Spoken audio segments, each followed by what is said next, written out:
சிறுவர் கதைகள் 10வது பாஸ். நாதஸ்வரம் மற்றும் மேளதாளத்துடன் பாண்டித்தேவரும் அந்த கிராமத்து மக்களும் மந்தை வெளியில் காலை பசிக்காக காத்துக் கிடந்தனர்.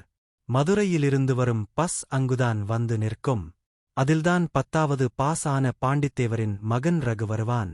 அந்த கிராமத்தில் ரகு ஒருவன்தான் பள்ளிக்கூடத்தில் படிக்கிறான்.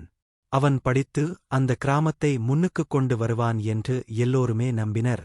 பஸ் வந்து நின்றது. பஸ்ஸிலிருந்து ரகு இறங்கினான்.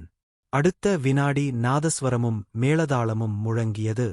பாண்டித்தேவர் தன் கையில் இருந்த மாலையை அவன் கழுத்தில் போட்டார். ரகுவை எல்லோரும் தெருக்களில் ஊர்வலமாக அழைத்து வந்தனர். ரகுவின் அம்மா பேச்சியம்மா வீட்டு வாசலில் ஆரத்தி எடுத்தாள்.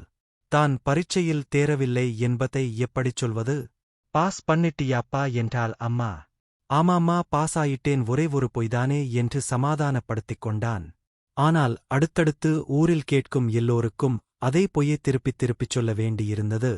என்னா தம்பி, மேல படிக்கப் போறியா? ஆமாம். டாக்டருக்குப் படிக்கப் போறியாமே? ஆமாம். இப்போ எப்படி மதுரையிலேயே படிக்கலாமா? இல்லை மெட்ராசுக்குப் போவணுமா? இப்படி ஆளுக்கு ஆள் கேள்வி மேல் கேள்வியாகக் கேட்டனர். இவனும் ஓயாமல் பொய் சொன்னான். ஒரு பொய்யை மறைக்க 1000 பொய் சொல்ல வேண்டி வரும் என்று தன் ஆசிரியர் சொன்னது ஞாபகத்திற்கு வந்தது. அடுத்த நாள் ரகுவின் அப்பாவும் அம்மாவும் இவனை பக்கத்தூர் கோவிலுக்குக் கூட்டிச் சென்று மொட்டை அடித்துக் கொண்டு வந்தனர். ரகு 10வது பாஸ் செய்தால் மொட்டை போடுவதாக பிரார்த்தனையாம். ரகு உண்மையைச் சொல்ல முடியாமல் திண்டாடினான். இன்னும் என்னவெல்லாம் நடக்கப் போகிறதோ என்று பயந்தான். அடுத்த நாள் இவன் பயந்தது போலவே இன்னொரு விஷயம் நடந்தது. பாண்டித்தேவர் கறவை மாட்டை கன்றுடன் சந்தையில் விற்றுவிட்டு வந்தார். இவனை காலேஜில் சேர்ப்பதற்கான ஏற்பாடாம்.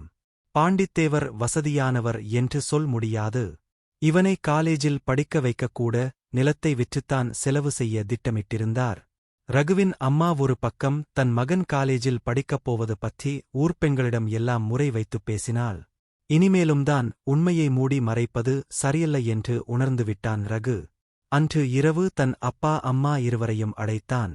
இருவரையும் ஒருசேர நிற்க வைத்தான். இருவரின் கால்களிலும் விழுந்தான் ரகு. என்ன என்று பதட்டம் அடைந்தார் பாண்டித்தேவர். நான் உங்களிடம் பொய் சொல்லிவிட்டேன். நான் தேர்வில் தவறிய உண்மையை மறைத்துவிட்டேன். என்னை மன்னித்துவிடுங்கள் என்று சொல்லி குலுங்கி அழுதான். ரகுவின் அப்பாவும் அம்மாவும் ஒரு கணம் செய்வது அறியாமல் மலைத்து நின்றனர்.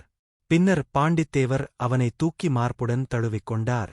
பாண்டித்தேவர் மகன் காலேஜில் படிக்கிறான் என்று செல்வதை விட அவன் பொய் செல்ல மாட்டான் என்று சொல்வதையே நான் பெருமையாகக் கருதுகிறேன் என்றார் பாண்டித்தேவர். இனி எந்தக் காரணத்தை முன்னிட்டும் பொய் சொல்ல மாட்டேன் என்று தந்தையின் கையில் அடித்து உறுதி சொன்னான் ரகு. பாண்டித்தேவருக்குப் பெருமையாக இருந்தது. அவர் ஆனந்தக் கண்ணீர் வடித்தார்.